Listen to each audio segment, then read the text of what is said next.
ao deixarem o continente africano, essas nações imperialistas deixaram para os povos africanos uma herança de fome, de miséria, né, de guerras também, tá?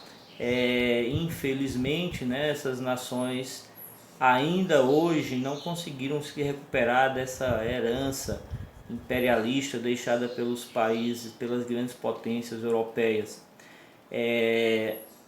Não à toa os países africanos estão hoje entre os países mais pobres, né? Onde ainda impera a miséria, ainda hoje ainda se resistem intensas guerras civis nesses países, tá? Isso porque ao colonizar o continente africano, né, as potências europeias dividiram o, os, os países de acordo com seus próprios interesses, não levando em conta, né, a grande diversidade de povos que existiam nesses lugares. Ao saírem do continente africano, né, com essa divisão que separou povos em diversas nações e que também colocou no mesmo país povos rivais, né, etnias rivais, acabou gerando intensas guerras civis que acabaram, né, prejudicando muito o desenvolvimento dessas nações, né, e causando um grande número de mortes, né, nessas guerras que se seguiram, guerras civis que se seguiram aos movimentos de independência. Bom, contudo, né, esse movimento pela independência, pela libertação dessas potências imperialistas, não aconteceu apenas entre os povos africanos, mas também na Ásia, né? Ao final da Segunda Guerra Mundial, começaram os movimentos pela libertação daquelas nações que eram dominadas por potências como Inglaterra, França, mas também Holanda, Estados Unidos, tá? E até o Japão começou um movimento, né, imperialista ali no Pacífico. Em 1949, no caso aqui a Indonésia acaba se libertando, né, do domínio da Holanda. Ainda em 1946, as Filipinas já haviam se libertado do domínio dos Estados Unidos, tá? Em 1954 foi a vez da Indochina conquistar a independência da França numa guerra, né? E, no entanto, ao final dessa guerra, o que era a Indochina acabou se dividindo entre o Vietnã e o Camboja. Mais tarde, na década de 1970, o Vietnã também se dividiu entre o Vietnã do Norte e o Vietnã do Sul, tá? E em 1947, a Índia acabou conquistando a sua independência com relação à Inglaterra. Nesses movimentos de independência, dois casos chamam a nossa atenção. Foi a África do Sul, né, com o apartheid, e o outro é o movimento de independência da Índia, tá? Vamos começar falando da África do Sul. A África do Sul já era independente desde 1931, né? A África do Sul tinha sido colonizada pelos holandeses e mais tarde pelos ingleses, e os brancos, que eram uma minoria, né, bem menos da metade da população, tá? Cerca de 10 a 20% da população, aos poucos eles foram aprovando leis impedindo a participação dos negros na política do país, né? Inclusive privando essas pessoas negras de terem terras, de frequentarem lugares que os brancos frequentavam, né? Até mesmo os banheiros eram separados, porque brancos e negros não podiam se misturar. Haviam praias só para brancos, praias só para e praias que podiam os negros frequentar, mas não podiam haver essa mistura.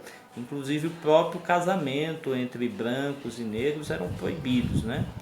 E aquele, né, que tivesse qualquer união racial com um negro sofria sanções.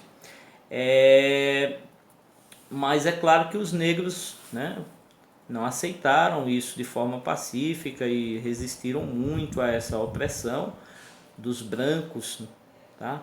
E surgiu aí um líder, né, na década de 1960, Nelson Mandela, que liderava protestos pela libertação dos negros desta opressão, tá? No entanto, em 1962, Nelson Mandela foi preso, foi acusado de conspirar contra a África do Sul, né? E pegou prisão perpétua, tá? Deveria passar o resto de seus dias na cadeia. No entanto, a África do Sul começou a sofrer pressão da comunidade internacional a partir da década de 1970, né? E a África do Sul foi pouco a pouco ficando isolada no cenário internacional, até que não houve outra alternativa a não ser ceder. E em 1994 o presidente, ainda um presidente branco, Frederic de Klerk, acabando com o apartheid, né? Nelson Mandela foi liberto em 1994, ficou 32 anos na cadeia, né? Mas aquela condenação de prisão perpétua lhe rendeu 32 anos. No entanto, né, ao sair, Nelson Mandela acabou se tornando o primeiro presidente negro da África do Sul, onde todos esperavam que fosse haver uma reviravolta e os negros fossem massacrar os brancos. Nelson Mandela, pelo contrário, procurou unir o país, né? Não houve essa perseguição, tá? E inclusive a África do Sul, né, um dos países que mais crescem e é o país mais desenvolvido do continente africano, tá? Outro caso que chama bastante a nossa atenção, né, no continente asiático, com a independência da Índia, tá? Chama muito a atenção porque a Índia conquistou a sua independência frente aos ingleses, que tinham a Índia como a joia mais rara da coroa inglesa, tá? Aquela colônia que mais gerava rendimentos aos ingleses, a colônia mais importante, né? Por isso os ingleses eles resistiram muito em entregar aos indianos a independência. No entanto, né, mesmo já estando lá desde 1600, tá? Foi somente a partir de a segunda metade do século XIX que os ingleses dominaram por completo a Índia, tá? E um movimento de resistência começou desde esse primeiro momento, mas só veio ganhar força após a Segunda Guerra Mundial, né? Quando os ingleses já enfraquecidos também pela guerra, né, acabaram, né, não resistindo às pressões e concedendo a independência da Índia. No entanto, não foi fácil conceder a independência da Índia, né? Os indianos sabiam que lutar contra o poderoso exército inglês era muito difícil, e a Índia foi conquistada num movimento, né, que chamou muita atenção por ser um movimento de resistência pacífica, liderada por Mohandas Gandhi, que era um advogado que a partir de 1919 iniciou um movimento de resistência pacífica, né, e de desobediência civil. Mohandas Gandhi acabou ganhando o nome de Mahatma Gandhi, que significa grande, Mahatma, que significa grande alma, né? E Gandhi, ele pregava a resistência pacífica, onde não se deveria usar a violência contra os ingleses, mas apenas resistir pacificamente, mesmo que fosse preso, mesmo que fosse espancado, não se deveria revidar. E também pregou o boicote às mercadorias inglesas, né? Os ingleses instituíram diversas leis que proibiam os indianos de fabricarem determinados produtos e que eram obrigados a comprar dos ingleses, mas Gandhi propunha o boicote a essas mercadorias, não comprar essas mercadorias dos ingleses, além da resistência pacífica, também a desobediência civil. Aquelas leis que eram consideradas injustas, na visão de Gandhi, não deveriam ser respeitadas pela população, tá?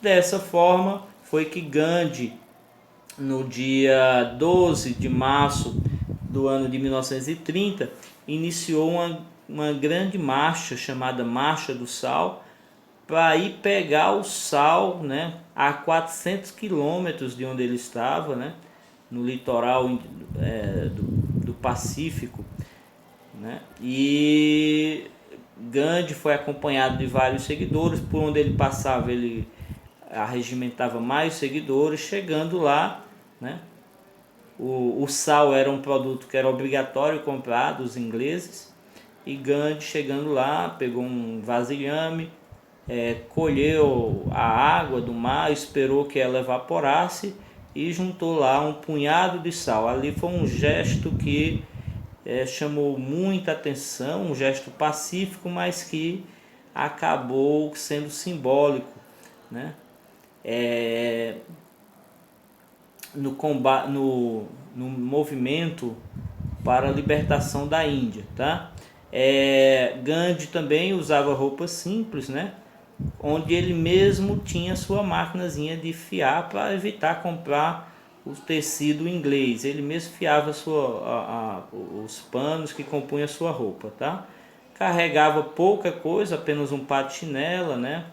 Um narguilé onde ele fumava, e uma tigelazinha, né? Porque eles tinham o costume de cuspir numa tigela lá. Então ele carregava essas poucas coisas, tá? E tudo isso, esse movimento pacífico de Gandhi, mobilizava milhões de pessoas em toda a Índia. E isso incomodava muito os ingleses. Os ingleses mandaram prender Gandhi várias vezes, mas toda vez que prendiam ele, parece que era pior, era melhor ele solto do que ele preso, porque toda vez que prendiam, milhões de pessoas iam para as ruas protestar para exigir a soltura dele. Então era melhor o homem solto do que o homem preso, tá? E com esse movimento a Índia acabou conquistando a sua independência em 1947. É uma pena que a Índia acabou sendo dividida em dois países, né? Os mais ao sul ficou a Índia, porém os estados mais ao norte compuseram o que hoje é o Paquistão, tá? Duas nações inclusive inimigas. A Índia de